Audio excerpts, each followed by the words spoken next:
which is chapter 9 and is graphing. So the first problem gives you a function table and it gives you a function, and what it wants you to do is figure out what the y values are given these x values. So the first thing I like to do is fill in what y equals. Y equals negative 3x minus 5. Alright, and then what I like to do is, without doing any math, I just like to fill out the table. So I'm doing negative 3, and I'm going to do open parentheses. So we're basically evaluating at all of these x values. And when we evaluate, like we've talked about, first step is put parentheses around the variable. So when I fill out the chart, I'm just going to basically, like I said, not do any math yet. I'm just kind of organizing it. So I'm just taking the function, putting open parentheses where the x was, and then we're going to fill it in later.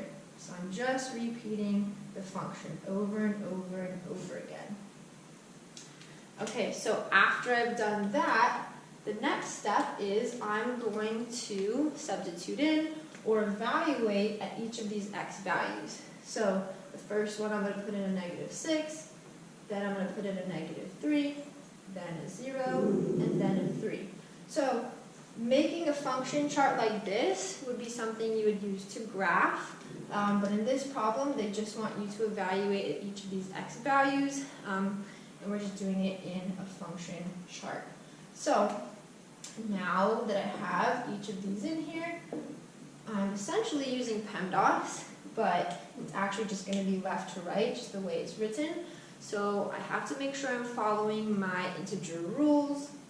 Negative 3 times negative 6 gives me a positive 18. So let's just write it out. So positive 18 minus 5, and that gives me 18 minus 5 gives me 13. So what does that mean in the real world? What that means is if I was to graph, I have a point at negative 6, comma 13. So essentially what this does is it gives me ordered pairs, or it gives me points that I could potentially graph, but again, we're just filling out the chart. So the next one, negative 3 times negative 3 is a positive 9 minus 5 gives me 4. So all square our answers. Okay, anytime you're at 0, any number times 0 is just 0. So 0 minus 5 is negative 5. As a reminder, when you have 0 as your x value, this point right here, your ordered pair, is your y-intercept. Okay, and then the last one, negative 3 times a positive 3 is a negative 9. Negative 9 minus 5 gives you a negative 14. Alright, so we're going to use basically this type of t-chart or function chart to be graphing. There are lots of ways to graph functions, but the way that we're going to be doing it in the next one is by using a t-chart. Well, what I'm going to be using, or what I'm going to be calling a t-chart, but you might hear function chart. Yeah. Okay, so the next one wants us to graph. So graph y equals x minus 5. So you might have learned in the past graphing y equals mx plus b, starting with the y-intercept, then using the slope. In this video and on this test, we're not going to be using that method yet, but in the future we will. So the method we're going to be using now is creating, like I said, the t-chart or the function graph. So in the last one, it gave us, how many did it give us? It gave us 4 to do. When you're graphing, you just need a minimum of 2 points, but I'm going to be asking for 3 points. So I'm always going to want 0, the y-intercept. I want to know what's happening to the graph in the middle. So we're going to put, so since we don't have a really nice grid, we're just going to kind of eye it. So here's x. The x-axis always goes left to right. The y-axis always goes up and down. An ordered pair is my x and y. Okay, and we're going to find my ordered pair by using my equation. So y equals x minus 5 and coming up with x values that we're going to evaluate into this equation, just like we did in the previous problem. The difference is now we have to come up with the x values. So you have to choose values that you think would be the most useful and fit. So like on your paper, your grid might be 10 by 10, which means whatever you choose, when y comes out, it can't be more than -10 or +10. So looking at this, I'm going to choose -2 and +2. So just like we did in the last problem, when we evaluate, we want to put parentheses around our x value.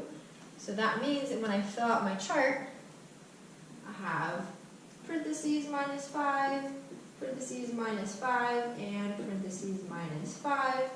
And what goes into those parentheses, I'm substituting in my x values that I chose. So -2, 0, and 2. Let's start with 0. So 0 minus 5 is -5. So I have an ordered pair at 0, -5. So again, this is not a great grid. I'm just going to eyeball it. But the reason why I chose 0 is I want to know what's happening in the middle. So -5, 1, 2, 3, 4, 5. 0, -5 is going to be somewhere right there. So there's my first point. All right, so let's go back and find what my ordered pairs are at -2 and at +2. So at -2 minus 5 gives me a -7. So -2, and then -7 would be somewhere right there. And then my last point, 2 minus 5 gives me -3. So my last ordered pair is at 2, -3. So 1, 2, and then -3 is somewhere about there. So if I had a really perfect grid, that would make a perfect straight line. So when you graph your points, just make sure, because you'll have a grid to do it, make sure that they do in fact make a straight line. And when you draw your line, make sure you put arrows detailing it's a straight line. It goes on forever. If it's not a straight line, and if it's not straight, go back, check your math, and make sure that you didn't accidentally do something wrong. Okay, so in this problem we had y equals, so I could easily fill it into my t-chart or my function table. In the next problem we don't have y equals yet, so what do you do?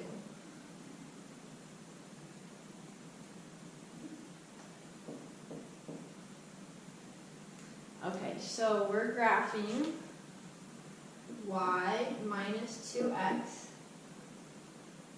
equals -9. So again, we're learning to use a function table or t-chart. And in the t-chart, I want to have x and y, and I want to choose 3 points, one of which is 0. So how I have it set up right now, it doesn't really match my equation. This is not into y equals, so that should be your aha moment to tell you that you got to do something first. So taking this equation over here, I have y minus 2x equals -9. I need to solve for y first. I have to get y all by itself before I can stick it into that chart and before I can start figuring out what the y values are given whatever x values I choose. So it's just like a regular equation. My goal, I want y by itself. What's standing in the way?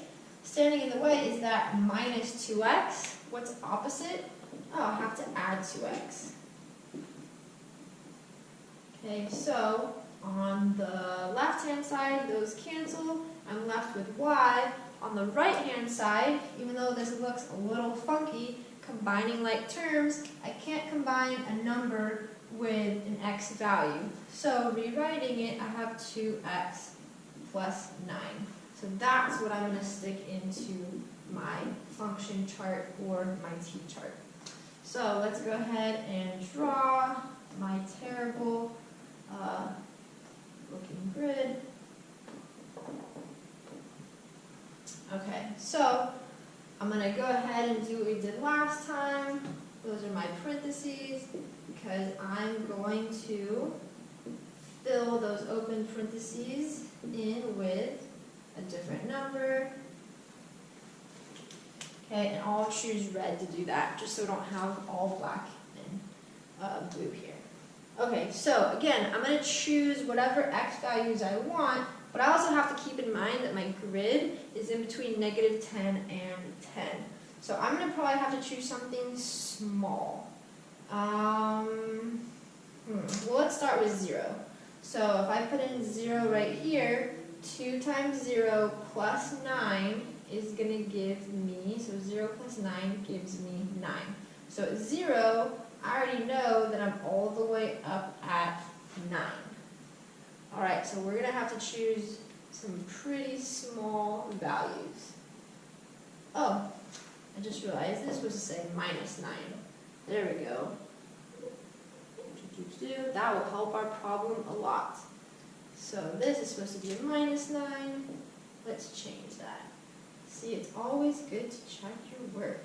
Okay, so this should be down here. -9. Okay, so 0, -9 is down there. Okay, so if I put in a +1, 2 times 1 is 2, that would work. So let's choose -1 and +1. So -1 and +1. Okay, so 2 times -1 is -2 minus 11. That's still going to be too big. And 2 times 1 is 2 minus 9 gives me -7. So let's just plot these 2 points for right now. So 1 and -7. So here's 1 and -7 is going to be something right here. So technically, you just need 2 points. So we're just going to leave it like that. Any point that I put into here, so 2 times -2 is going to be too big, so that's okay. So technically, the smallest number of points that you can choose are 2 points. If it comes up that you find something that doesn't fit on the grid, if it's a test, I don't mind if you extend it, but technically you really just need 2 points. Okay, so we'll just leave that one for right now.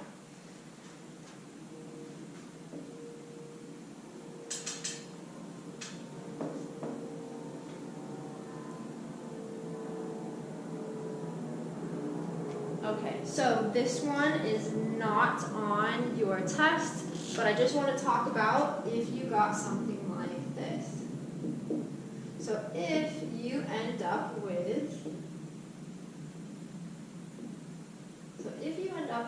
a fraction in front of your x value, make sure that you're choosing points that are going to cancel out your fractions. So big idea is you don't want to graph fractions. So again, I'll put my parentheses around here. So I have 2/3 times something plus 5, 2/3 times something plus 5, and 2/3 times something plus 5. So let's think about it. So down here, let's think about it. If I have 2/3 and I don't want a fraction, what can I multiply by to get rid of that 3 on the bottom? So what cancels out that 3? I could choose anything that has factors of 3. The easiest thing that I could choose would be 3. So if you have a fraction in front of your x value, choose values that will cancel that fraction. So I would choose -3 and +3. So if I put in a -3 right here and a +3 right here, 3 divided by 3 cancels and I'm just left with 2. 2 plus 5 gives me 7. Over here, 3 and 3 cancel. I'm left with a -2. -2 plus 5 gives me a +3. And then anything times 0, 0 plus 5 gives me 5.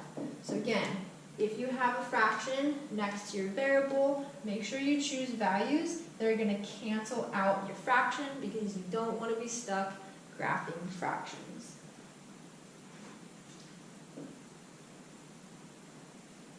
Alright, we've got a couple more. Okay, this one says graph x equals 5. Okay, so here's my terrible x axis. Okay, so when you're asked to graph either x equals 5, and I'll actually throw on another one. I know it's not on your paper, but let's tag on that one. Or y equals to 5. Let's actually put that in a different color so that you can see the difference. So we'll do y equals -5. How's that? So x equals 5. So if I'm doing x equals 5, I'm literally going to go to the x-axis. 1, 2, 3, 4, 5. Go to 5 and draw a line. And when I draw my line, it goes this direction, okay, which means that x is always 5. The y value is what's changing. Y, so I'm going to write x equals 5 next to that one. If I'm talking about y, a horizontal line, I'm going to go to 5 on the y-axis. 1, 2, 3, 4, 5. So here's -5, and my line goes this direction. So y equals -5.